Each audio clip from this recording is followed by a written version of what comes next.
कॉलेजच्या टायमाची वेळ होईपर्यंत चारही मैत्रिणी लवकर उठून तयार होऊन कॉलेजसाठी निघतात. स्वाती जास्त बोलत नाही व आपापली सरळ चालत राहते. पूजाचे लक्ष संपूर्ण स्वातीकडेच असते. पूजा ही मनाने चांगली होती व दुसऱ्यांच्या भावना तिला लवकर समजत होत्या. पूजा स्वातीजवळ जाते व म्हणते, स्वाती सॉरी. स्वाती आश्चर्याने विचारते, का? कशाबद्दल सॉरी? तेव्हा पूजा म्हणते, अगं काल रात्री तुला खूप काही बोलून गेले त्यासाठी. पण स्वातीच्या मनात पूजासाठी कोणताच मळ नसतो व ती म्हणते, पूजा तू जर माझ्या जीवनात आली नसती ना तर मला खऱ्या प्रेमाचा अर्थ कधी समजलाच नसता व रातचा खरा चेहरा कधी माझ्या लक्षात आला नसता. त्याने माझ्या जीवनाचे चांगलेच 12 वाजवले असते. पण काही गोष्टी बरं झाल्या. तेव्हा अचानक राज स्वाती समोर येऊन म्हणतो, सॉरी यार, काल खूप पिलो होतो म्हणून काही पण बोलून गेलो. पण स्वाती राजचे एकही ऐकत नाही व त्याला शेवटचे सांगते, हे बघ राज, माझ्या आई वडिलांनी माझ्यासाठी स्थळ पाहिले आहे. तुला जे काही बोलायचे होते ते तू काल सविस्तर सांगितले मला. आता मला तुझा एकही शब्द ऐकायचा नाही. चल हो बाजूला. राजला बाजूला सारून स्वाती पुढे जाऊ लागते. त्याच क्षणी राज स्वातीचा हात घट्ट पकडतो. यावर स्वाती खूप चिडते व राजच्या कानाखाली असा आवाज काढते की सर्व कॉलेज पाहतच राहतो. यावर स्वाती म्हणते, तुला एकदा सांगितले ना की माझे लग्नाची गोष्ट होऊन राहिली.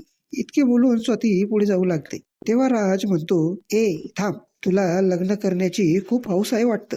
आता मी पण पाहतो की तुझं लग्न कसं होतं ते. ज्या मुलाला तू पसंत करशील त्याला मी इतकेच सांगेल की स्वाती व मी प्रेम करतो. आम्हा दोघात सर्व काही झाले आहे. हा, तसे तर मला माहीत आणि तुला पण माहीत की आपल्या दोघांमध्ये तसे काही झाले नाही. पण मी असेच सांगेल ज्यामुळे तुझे लग्न तुटून जाईल आणि मी कोणत्याही प्रकारे तुझं लग्न होऊ देणार नाही. काही दिवस गेल्यानंतर स्वाती सतत विचार करत राहायला लागली. पूजाला स्वातीची स्थिती पाहू वाटत नव्हती. त्यामुळे ती नवीनच झालेल्या मित्राला फोन करते. हा नवीन मित्र पूजाचा मानलेला भाऊ होता. त्याचे नाव इंद्रजित. इंद्रजित हा नवीनच कॉलेजमध्ये आलेला असतो. फार करून त्याला कोणी ओळखत पण नव्हते. त्या रात्री पूजाने इंद्रजितला फोन केला व स्वातीची सर्व खरी खरी माहिती दिली. इंद्रजित मनाचा चांगला होता त्यामुळे पूजाला लगेच होकार दिला. पण बोलता बोलता इंद्रजित बोलतो की पूजा, स्वाती माझ्यासारख्या मुलावर प्रेम करेल.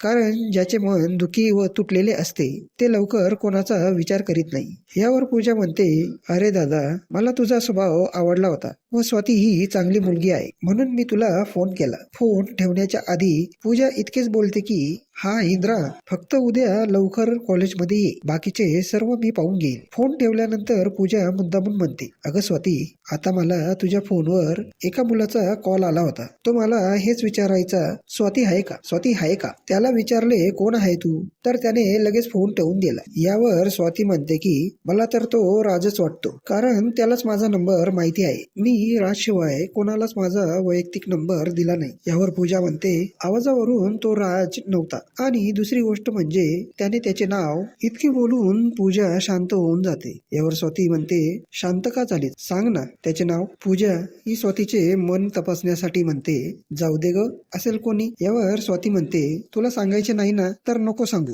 मी त्याला परत फोन लावून विचारून घेते. अरे वा, नाव माहीत करण्याची खूप आवड आहे महाराणीला. ठीक आहे, सांगते नाव. पूजा म्हणते, अगं स्वाती, तो मला विचारित होता. पूजा, स्वाती माझ्यासारख्या गरीब मुलावर प्रेम करेल. मी तर त्याला सर्व काही तुझी माहिती दिली. यावर तो म्हणाला, कॉलेजमध्ये राजने मार खाल्ला. हो, पूजा म्हणते, ते तर मी पण बघितले, म्हणून तर मी स्वातीला फोन केला. यावर स्वाती म्हणते, पूजा, असे पण मुलं राहतात की ते आपल्यावर प्रेम करतात पण स्वतःहून कधी आपल्याला सांगत व बोलत नाही. तेव्हा पूजा म्हणते, हो, काही मुलं असे असतात की त्यांच्या खऱ्या मनाला ओळखून आपल्याला त्यांचा हात पकडावा लागतो, नाहीतर ते आपल्यापासून केव्हा दूर होऊन जातात हेच कळत नाही. तेव्हा स्वाती म्हणते की अगं मग ते स्वतःहून मुलींना प्रपोज म्हणजे प्रस्ताव का मांडत नाही. यावर पूजा म्हणते, स्वाती, ज्या मुलांना मुलीचे शरीर तुमच्या भाषेत बोलायचे म्हटले तर बॉडी, फिगर हेच आवडतात, त्यामुळे ते संधी न गमावता आपल्या जाळ्यात अडकवून घेतात. स्वाती,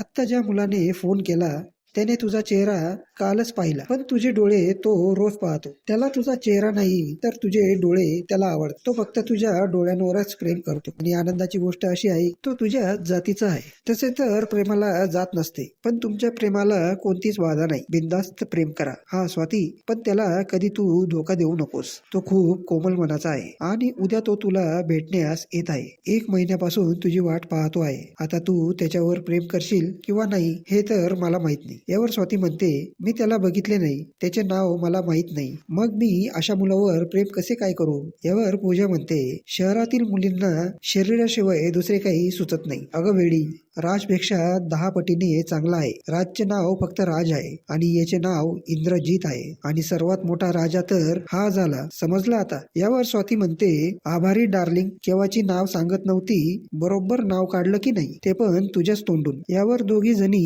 एकमेकींना उसशीने मारू लागल्या. पूजाला त्या दिवशी स्वातीच्या चेहऱ्यावर हसू फुटलेले दिसले. तितक्यात रश्मी व यामिनी येतात. स्वाती व पूजाला मारामारी करताना पाहून त्या म्हणतात, आता बस करा, झोपा, अजून सकाळी लवकर उठती नाही, आम्हालाच तुमची सेवा करावी लागते.